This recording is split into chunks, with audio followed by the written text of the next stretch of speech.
بسم اللہ الرحمن الرحیم. ناظرین السلام علیکم.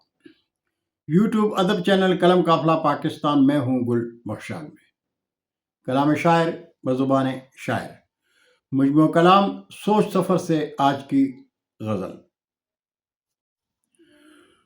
فقط اپنی نگاہوں میں جو صادق اور امی ہے، فقط اپنی نگاہوں میں جو صادق اور امی ہے، مسلط ہم پہ وہ حاکم جو مارے آستی ہے. مسلط ہم پہ وہ حاکم جو مارے آستی ہے، اور پلٹ آتی ہیں آہیں اور دعائیں آسماں سے. پلٹ آتی ہیں آہیں اور دعائیں آسماں سے.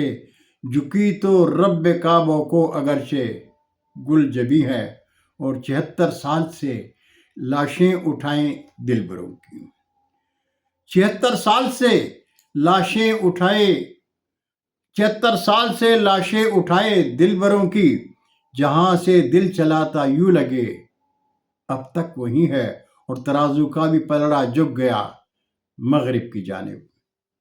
ترازو کا بھی پلڑا جھک گیا مغرب کی جانب. نظام عدل کا ہر فیصلہ اب بدتری ہے. نظام عدل کا ہر فیصلہ اب بدتری ہے، اور سیاہ ہاتھی کے قدموں میں ہے امت مصطفیٰ کی. سیاہ ہاتھی کے قدموں میں ہے امت مصطفیٰ کی. ابابیلوں کی کیا یلغار اب ممکن نہیں ہے. ابابیلوں کی کیا یلغار اب ممکن نہیں ہے. اور پریشاں ہیں جہاں بھر کے مسلمان اس لیے گل.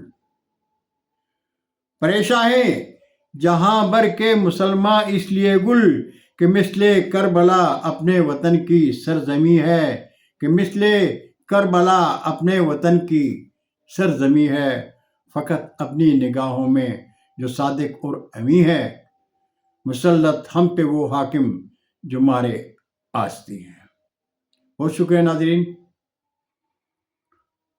زندگی نے ساتھ دیا تو برقی رابطے میں انشاءاللہ پھر ملاقات ہوگی. جاتے جاتے آپ سے درخواست ضرور کروں گا کہ میرا ادب چینل قلم قافلہ سبسکرائب کر کے دوستوں کے ساتھ شیئر کریں، اور چینل کی گھنٹی ضرور بجائیں. اللہ ہم سب کا حامی و ناصر ہو. اردو ادب زندہ باد.